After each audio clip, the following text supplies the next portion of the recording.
Alright, magandang araw na ho sa lahat natin ng mga viewers Luzon, Visayas at Mindanao all over the world. Welcome naman sa ating panibagong video, panibagong reaction, mga ka-action, mga kakampeng. Una sa lahat, pagpasensya nyo na po ha, medyo maingay ho ang audio natin. Maraming salamat po sa inyong pag-unawa. So dito mga ka-action dyan sa nakikita nyo po sa screen, yan po ang sinabi ni Attorney Yussi Claire Castro sa ibang mga guro. At nagba-viral ho ito. Marami ho akong nababasa o napapanood na iba-ibang mga reaction ng ating mga kababayan sa social media. Una sa lahat, mawalang galang na ho sa ating mga teacher, ma'am or sir. Ako po ay lubos na gumagalang sa inyo at kung ano man ho ang nararamdaman nyo dito sa sinabi ni Attorney Yussi Claire Castro, nirerespeto ko po yan dahil freedom nyo po yan. So ako magbibigay lang ako ng sarili kong opinion at disclaimer lang po, hindi po ako nagmamagaling dito. Ito po ay based lang sa aking kaalaman. Okay? So, eto mga ka-action. Una sa lahat, alam naman po natin na may policy ang DepEd na sinusunod. Ito ay tinatawag na DepEd Child Protection Policy, DepEd Order Number 040-12. If I'm not mistaken, correct me if I'm wrong. Halimbawa, ako ay isang teacher. So, hinalimbawa ko na ang sarili ko ha. Ito po ay halimbawa lang, malinaw po yan. Okay? So, halimbawa ako ay isang teacher at isa sa mga estudyante ko ay nakagawa ko ng paglabag sa policy ng DepEd. Mapa-physical ba yan o mapa-psychological? Sa tingin ko ba, wala akong administrative liabilities? Mayroon po. Ito, opinion ko lang po ha. Okay? Malinaw. Kasi nga, dahil sa may sinusunod tayo na policy ng DepEd. No? Uulitin ko lang ang kanilang policy. DepEd Child Protection Policy, DepEd Order Number 040-12. Correct me if I'm wrong, if I'm not mistaken. Ngayon, kung nakagawa nga ho ako ng hindi maganda sa aking estudyante, mapa-physical or psychological, so alam ko na may administrative liabilities ako. Ngayon, kung mayroong administrative liabilities, mayroon din po itong criminal liabilities under Republic Act 7610. Okay? 7610, ito ay tinatawag na Special Protection of Children Against Child Abuse. Correct me if I'm wrong, if I'm not mistaken, kung may makakapanood man na mga minamahal nating mga abogado. So yan po mga ka-action, mga kakampeng. Once na halimbawa ako ay isang teacher at makakomit ako ng paglabag sa pulisiya ng DepEd, so alam ko na may kakaharapin ako na administrative liabilities. Okay? Ngayon, ano ba itong nagbabiral dito sa social media na kung saan marami nga ho ang nagre-react at may napapanood ho ako ng mga guro natin na nagre-react ho tungkol dito sa sinabi ni Attorney Yussi Claire Castro. Anyway, uulitin ko lang, nirerespeto ko po kung ano po ang nararamdaman nyo sa sinabi dito ni Attorney Yussi Claire Castro.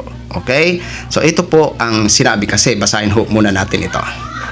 So ito ho ang sinabi ni Attorney Yussi Claire Castro, no? Ayan po, nakikita nyo naman sa screen. Okay, babasahin ko lang po ha. Minsan na po natin nakita mismo ang ibang mga guro. So, ibig sabihin dito mga ka-action, ginamit kasi ni Attorney Yussi Claire Castro ang salitang ibang mga guro. Ibig sabihin ho dito, hindi niya po nilalahat. Okay? Hindi niya po nilalahat, ibang mga guro. Kumbaga, in my own opinion, may tinutukoy lang ho siya. Pero hindi niya po nilalahat ang mga guro. Kasi ulitin lang natin ha, minsan na po natin nakita mismo ang ibang mga guro. Mismo ang ibang mga guro ay lumalabag sa ganitong klase ng moralidad. Okay? Sila minsan nagtuturo sa kanilang mga estudyante kung papaano maging walang mudo. Ayun, ito po ang sinabi ni Attorney Yussi Claire Castro.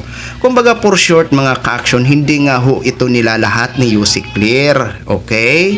Hindi ho ito nilalahat. Kumbaga may tinutukoy lang siya in my own in my own opinion. May tinutukoy lang ho siya.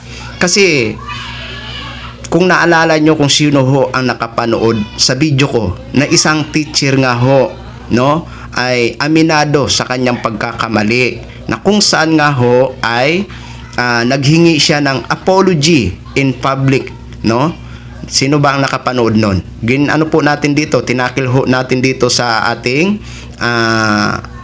programa dito sa ating YouTube channel, 'di ba? Isang guro po yun na aminado siya na siya ay nagkamali at naghingi nga ho siya ng apology kay Pangulong Bongbong Marcos at kay Secretary Sani Angara ng DepEd. Okay? Yun po yun.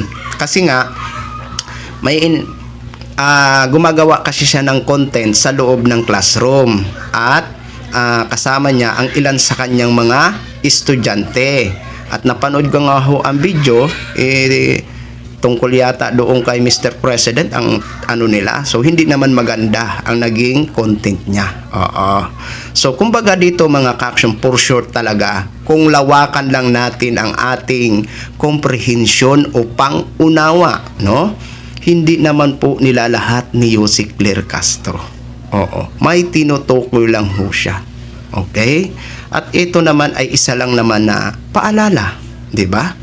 Kasi alam naman po natin, ang mga teacher ay ang kanilang unang nila dyan, ang unang tungkulin sa ating mga estudyante ay turuan ang ating mga anak, no, na magandang asal, turuan kung paano rumespeto, turuan kung paano bumasa. At alam ko hindi lang yan ang ginagawa ng ating mga teachers. Kung hindi, kinukumusta din nila ang ating mga mag-aaral, no? Kumbaga madama ng ating mga bata na parang nanay sila kasi sila ho ang pangalawang magulang. Sila po ang pangalawang magulang pagdating sa eskwelahan. Okay? Kaya diyan sa mga teachers na nag-react at nasaktan, kung lawakan nyo lang po ang inyong pangunawa, hindi naman po nilalahat ni Yussi Claire Castro. Kumbaga may tinutukoy lang ho siya. Pero ganun pa man, anuman ang inyong nararamdaman, nire-respeto ko po yan. Okay? So yun lang po mga ka-action, mga kakamping. Gin-share ko lang ho sa inyo yan. Maraming salamat ho sa ating mga viewers Luzon, Visayas at Mindanao all over the world. Ako po ang inyong lingkod, si Action Man. Have a good day, everyone.